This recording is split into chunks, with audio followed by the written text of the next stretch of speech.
Waouh, regardez-moi ça les gars, elle est magnifique. L'homme commence la vidéo en s'adressant directement à son public, lui demandant de s'abonner et d'interagir. Il repère ensuite une femme, Essence, et l'aborde immédiatement. Il la complimente sur son apparence, et elle se présente. Elle est Essence, originaire de la Louisiane, et elle n'est à Houston que depuis quelques mois. L'homme lui souhaite la bienvenue. Il remarque qu'elle porte du vert, comme lui, et il le prend comme un signe. Il lui demande où elle va, et elle lui répond qu'elle ne fait que marcher et qu'elle habite tout près. L'homme, enchanté par cette coïncidence, lui dit qu'ils sont voisins. L'approche est lisse et agréable, contrairement aux interactions précédentes. L'homme, après l'approche initiale réussie, passe à l'étape du test. Il lui demande son Instagram. Essence refuse immédiatement, non. Il lui demande si elle a un petit ami, ce qu'elle nie. Il en conclut qu'elle n'est tout simplement pas intéressée et la laisse partir poliment.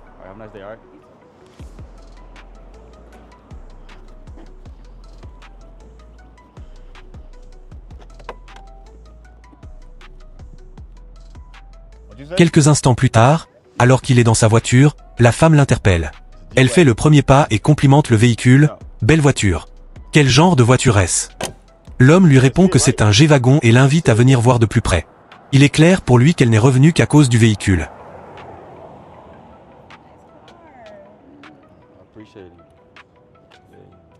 Il la confronte, « C'est dingue. Maintenant, tu sors. Tu veux la voir, n'est-ce pas ?» La femme, Essence, admire la voiture, mais l'homme insiste sur le fait qu'il ne devrait même pas lui montrer. Il lui rappelle qu'elle n'était pas intéressée par lui et qu'elle ne voulait pas lui accorder de temps. Essence avoue la vérité, mais je ne savais pas que tu venais comme ça. L'homme la met au défi, lui demandant ce que la voiture a à voir avec ça. Elle explique, ça me montre que tu as un peu d'argent. L'homme lui demande alors si elle ne se concentre que sur l'argent. Elle se défend faiblement, mais révèle sa véritable attente, non. J'ai juste besoin de savoir ce que tu peux faire pour moi. L'homme est incrédule. Faire pour toi? Qu'est-ce que tu veux dire faire pour toi? Essence ne mâche pas ses mots.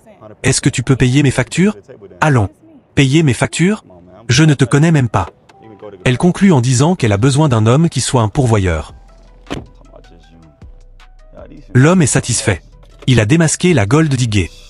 L'homme rejette l'idée qu'ils doivent devenir un pourvoyeur pour une femme qu'il ne connaît pas. Essence ne recule pas. Ça n'a pas d'importance. J'ai besoin d'un homme qui soit un pourvoyeur. L'homme, exaspéré, lui demande si elle s'attend à ce qu'un homme qu'elle vient de rencontrer subisse cette pression financière. Elle répond que, même si ce n'est pas tout de suite, elle veut s'assurer que l'homme peut égaler son énergie. L'homme la met au défi sur ce qu'elle entend par égaler l'énergie. Il lui dit que si elle s'attend à ce qu'il paie pour elle, elle devrait faire de même pour lui. Essence refuse catégoriquement, je ne ferai pas ça. Elle insiste, je veux qu'un homme le fasse à 100%. L'homme est satisfait d'avoir la preuve définitive de ses intentions. Il lui demande ce qu'elle apporte à la table. Elle répond simplement, juste moi. L'homme met fin à l'interaction immédiatement, je suis bon. Passe une bonne journée.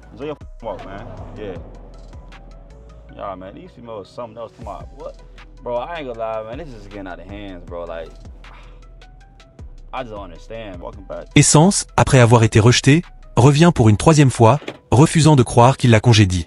L'homme la confronte. Tu as dit ce que tu avais à dire, et ça ne me correspond pas. Je n'aime pas perdre mon temps. Elle essaie de se rattraper en se décrivant comme une femme qui a un bon travail, et qui est exigeante, high maintenance. L'homme lui répond qu'elle a raison d'être exigeante, mais qu'il ne paiera pas tout si elle ne contribue en rien. Elle répète, j'apporte moi-même à la table, c'est moi. Qu'est-ce qu'il y a de mal à ce que tu me fournisses? L'homme conclut le test en lui rappelant qu'il ne la connaît pas et que le soutien financier est quelque chose qui se mérite. Il lui dit de profiter de sa promenade et met fin à la vidéo. L'homme s'adresse à la caméra, frustré et déçu, affirmant que ces femmes sont quelque chose d'autre et que la situation est hors de contrôle. Il conclut son monologue en demandant à son public de s'abonner et de le soutenir dans sa mission de dénonciation des gold diggers. L'homme commence la vidéo en complimentant une femme qu'il trouve très belle. Il l'interpelle et lui demande de ralentir pour qu'il puisse lui parler. La femme se présente, mais le rejette immédiatement avec l'excuse classique « J'ai un petit ami ». L'homme se moque de son excuse, faisant remarquer qu'elle n'a pas de bague au doigt et qu'elle se promène seule. Il tente de la rattraper en lui proposant d'être amie et en lui demandant son Instagram, mais elle refuse, disant qu'elle ne peut pas avoir d'amis. L'homme se retire poliment.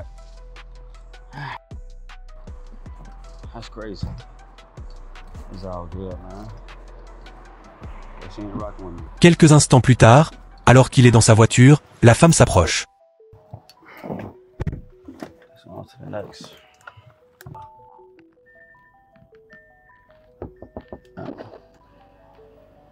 Elle complimente immédiatement le véhicule.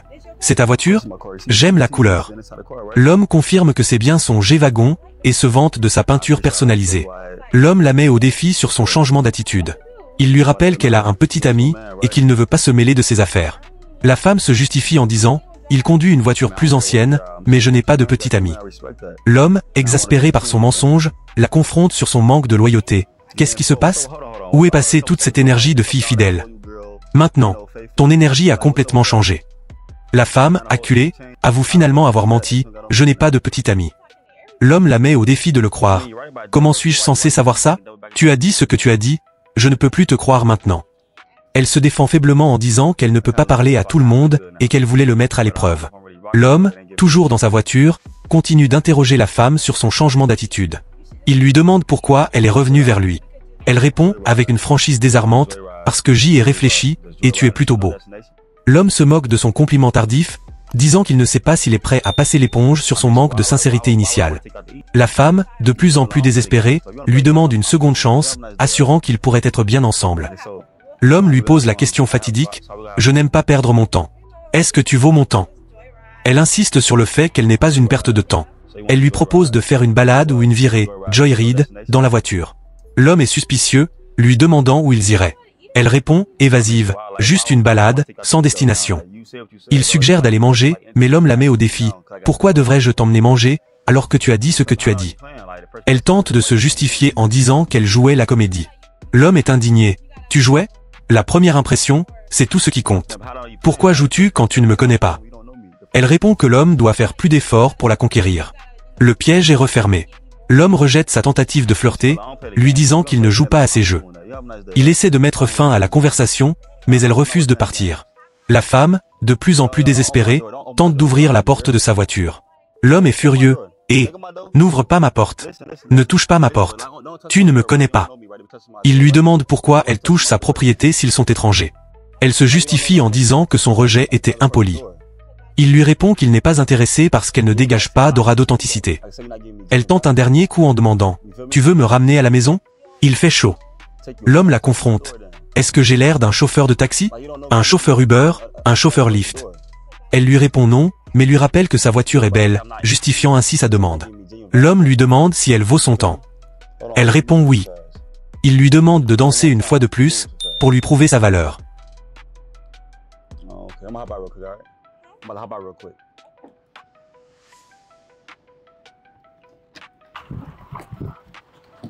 Il sort brièvement de la voiture pour qu'elle puisse s'exécuter. L'homme change soudainement de tactique et décide de la sonder plus profondément. Il lui demande son nom, et elle répond Nia, puis son vrai nom, Jania. Elle lui révèle qu'elle vient de Floride et n'est là que depuis une semaine, dans l'intention de déménager. Elle lui confie qu'elle a une fille, qui est restée en Floride. Elle est célibataire depuis 1 an. L'homme la confronte sur son mensonge initial, lorsqu'elle a prétendu avoir un petit ami. Il lui demande d'être honnête s'il lui donne une seconde chance. Elle assure qu'elle est célibataire. Il lui demande de lui montrer sa main. Après avoir obtenu ces informations, l'homme décide de la faire monter dans la voiture. Il conclut que même si elle lui a fait perdre son temps, il veut en savoir plus.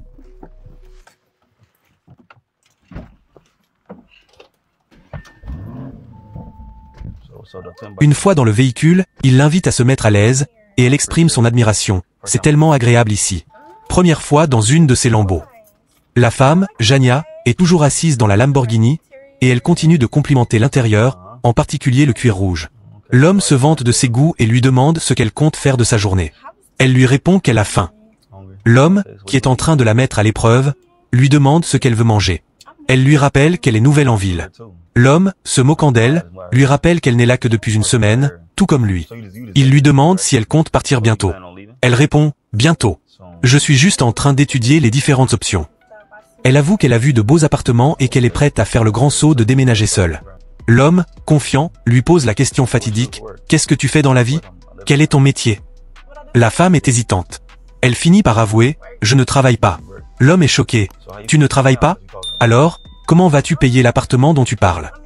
La femme révèle alors sa véritable situation financière. « Mon ex, le père de mon bébé, il subvient à mes besoins la plupart du temps. Il me donne de l'argent tous les mois. » L'homme, déçu par son manque d'autonomie, lui dit qu'elle ne devrait pas dépendre de qui que ce soit et qu'elle devrait être indépendante. L'homme continue de réprimander Jania pour son manque d'indépendance, insistant sur le fait que l'argent que l'on gagne soi-même a beaucoup plus de valeur. Il lui dit que le chemin facile ne dure jamais. L'homme met Jania au défi de se projeter dans l'avenir. Imagine si le père de ton bébé arrête de te donner de l'argent aujourd'hui. Alors, quoi? Qu'est-ce que tu vas faire? Elle répond avec désinvolture, alors je devrais juste trouver autre chose. Il la pousse à s'expliquer. Elle finit par dire qu'elle pourrait trouver un travail, tout en insistant sur le fait qu'elle est jolie, et qu'elle peut compter sur son apparence. L'homme rejette sa logique, lui disant qu'être jolie ne suffit pas. Tu as beau être belle, mais est-ce que tu t'occupes de tes affaires? Je ne suis pas vraiment intéressé par les jolies clochardes, Pretty Bain, point. Il lui demande quels sont ses objectifs et ses rêves. Jania répond sans complexe, mon objectif est de vivre dans mon Penthouse, sans souci, et juste de vivre. Elle ajoute, je ne sais rien de ce travail et de tout ça. L'homme est consterné. Il lui dit qu'elle ne survivra pas longtemps dans ce monde si elle refuse de travailler et de devenir indépendante. Elle essaie une dernière fois de le séduire en proposant qu'ils soient partenaires d'affaires et qu'ils travaillent ensemble. L'homme en a assez d'elle. Il lui rappelle qu'elle est en train de lui faire perdre son temps et qu'elle n'a rien à offrir. Il n'y a rien que tu puisses vraiment faire pour moi, à part une gâterie, give me head. C'est ce que ça me fait penser. Jania est choquée, waouh. L'homme insiste sur son honnêteté brutale et rejette son offre de faire beaucoup pour lui. Qu'est-ce que tu pourrais ajouter à ma vie? Soyons honnêtes. L'homme rejette l'idée qu'elle puisse être son encre, lui disant qu'elle ne fait rien pour lui donner de la valeur. Il la pousse dans ses retranchements. Jania avoue alors sa philosophie de vie, je ne crois pas vraiment au 50-50e. Je pense que tu devrais t'occuper de moi. L'homme met fin à la conversation immédiatement. Je ne m'occupe de personne que je viens de rencontrer. C'est clair maintenant. Il lui dit qu'ils n'iront pas aussi loin dans leur relation, même si elle se dit prête à essayer. Il insiste sur le fait qu'elle est une perte de temps. Le téléphone de Jania sonne. L'homme lui fait remarquer avec moquerie que c'est le père de son enfant qui l'appelle, celui qui pourvoit à ses besoins, et qu'elle n'a même pas la décence de répondre. L'homme conclut le test en la rejetant catégoriquement, « Je ne suis pas du tout intéressé par ton vibe. Tu es une perte de temps. Tu dégages des vibes de gold digger, croqueuse de diamants. Je n'aime pas les gold diggers. Maintenant que tu as avoué, je suis bon. » Elle lui demande s'il va la laisser repartir à pied. Il répond sèchement, « Oui, bien sûr. Tu étais déjà en train de marcher, n'est-ce pas? Alors, continue de marcher. » Elle est choquée et ne comprend pas son rejet après qu'il lui a donné une seconde chance. L'homme l'abandonne sur place, confirmant à son public qu'il a réussi à démasquer une autre femme obsédée par la richesse. La femme, Jania, exprime sa frustration, lui disant « Je n'aime pas ta mentalité ». L'homme la met au défi de sortir de sa voiture si sa mentalité lui déplaît. Si c'est bizarre, putain, pourquoi tu es encore dans ma voiture? Elle finit par s'exécuter, sortant du véhicule. Alors qu'elle s'éloigne, elle tente une dernière insulte. Tu n'aimes pas ça? C'est probablement une voiture de location de toute façon. L'homme réplique sèchement, je préfère louer que de marcher. L'homme se tourne vers la caméra pour conclure le test. Il souligne l'hypocrisie de la femme. Elle est prise en charge par le père de son enfant, qui venait de l'appeler, mais elle l'a ignoré pour rester assise dans sa voiture de luxe. Il utilise cette vidéo pour transmettre un message à son public, l'avertissant de ne pas tomber dans le panneau des femmes qui tentent de jouer des tours de passe-passe, play à rookie. Il insiste sur le fait qu'il réalise ces vidéos pour montrer à ses abonnés de garder les yeux ouverts, et de ne pas se comporter comme des simps, hommes soumis. Il conclut la vidéo en demandant aux spectateurs de s'abonner et de le soutenir dans sa mission. L'homme commence par complimenter une femme qu'il trouve particulièrement attirante, admettant qu'il est super assoiffé par sa beauté. Il l'accoste immédiatement, la complimentant sur son apparence et lui demandant son nom. La femme est très distante. Elle refuse de lui donner son nom, lui demandant pourquoi cela le concerne, et dit qu'elle est pressée. L'homme insiste, se présente comme venant de l'Ohio, et lui propose de se connecter. Elle le rejette avec l'excuse habituelle, « J'ai un petit ami ». L'homme la met au défi, faisant remarquer qu'elle n'a pas de bague au doigt et qu'elle se promène seule. Elle insiste en disant que son petit ami est là et que sa maison est juste à côté. L'homme est déçu et la laisse partir, se plaignant à la caméra de la rareté des femmes fidèles.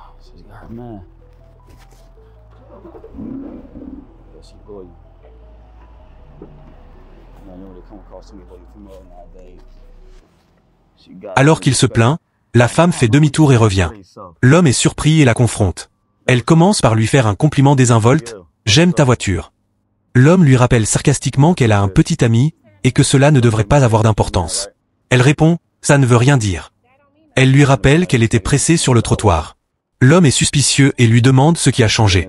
Elle lui répond qu'elle a maintenant 1 minute à lui accorder. L'homme, ayant compris le jeu, lui demande ce qu'elle veut. Elle demande directement, « Puis-je monter ?» L'homme la met au défi sur son empressement. « Pourquoi veux-tu monter dans ma bagnole ? Je ne veux pas parler ici. » Il se moque de son changement d'attitude, insistant sur le fait qu'il ne la laissera pas monter si facilement. La femme, insistant pour monter, utilise son physique comme argument. Tu me laisses monter dans ta bagnole, parce que regarde-moi. L'homme la défie de se présenter correctement, soupçonnant qu'elle lui a donné un faux nom. Elle finit par avouer que son vrai nom est Jara, et qu'elle est de Miami. L'homme lui demande depuis combien de temps elle est à Houston. Jara répond, c'est une information personnelle. Si tu me sors, on peut en parler là. L'homme la reprend sèchement. Écoute, règle ton ton. Je ne suis pas un de ces simps que tu croises. Je me suis approché de toi pour me faire des amis, c'est tout. Je ne suis pas un de ces clowns. Il lui dit clairement qu'il ne l'emmènera nulle part pour l'instant et qu'il veut juste avoir une conversation. Jara persiste, tu me poses des questions personnelles. On peut en parler lors d'un rendez-vous. Ramène-moi faire du shopping spree, point. L'homme refuse catégoriquement, je ne t'emmènerai pas faire du shopping. Enlève-toi ça de la tête. L'homme revient à son statut de femme en couple. Jara admet à contre-cœur qu'elle a un petit ami qu'elle a juste rencontré, un mois seulement, mais elle dit que ce n'est pas sérieux. L'homme insiste sur le fait qu'elle a dit oui, donc c'est sérieux. Jara révèle sa motivation, le temps, c'est de l'argent. Elle dit qu'elle bente la bénédiction de sa présence à l'homme et qu'elle mérite un traitement de princesse treatment.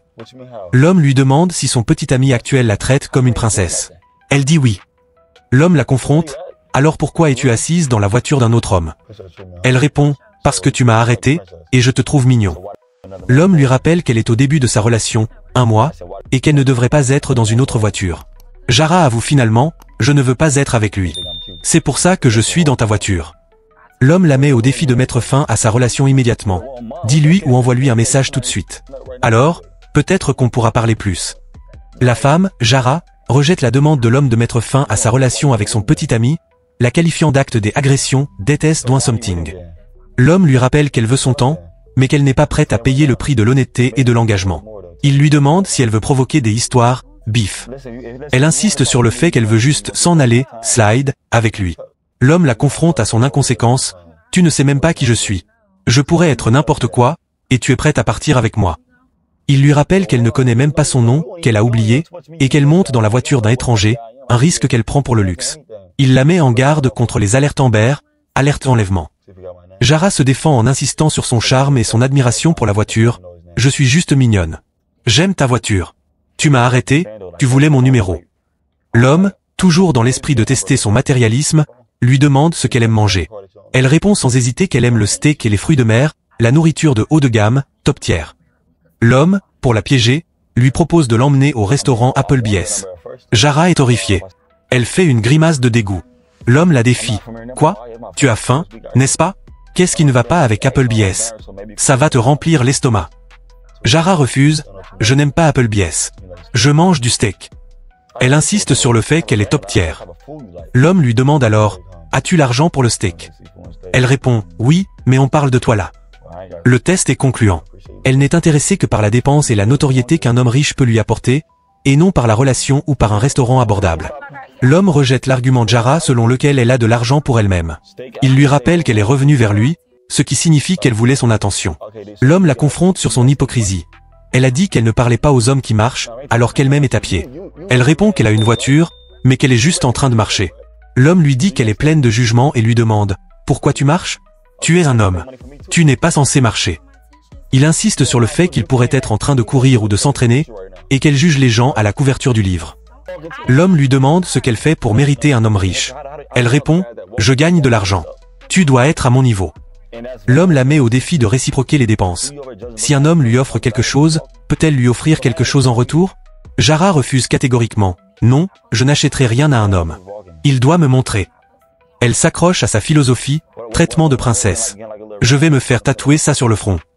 L'homme lui demande si elle est une femme au foyer. Est-ce que tu fais de la maison un foyer? Est-ce que tu cuisines? Est-ce que tu nettoies? Elle répond, non, je ne fais rien de tout ça. L'homme conclut qu'elle se sent juste privilégiée sans rien offrir. L'homme met fin à la conversation, lui disant qu'elle n'est pas pertinente et qu'elle est une perte de temps. Il lui assène l'insulte finale, tu dégages des vibes de clocharde, ben vib, point.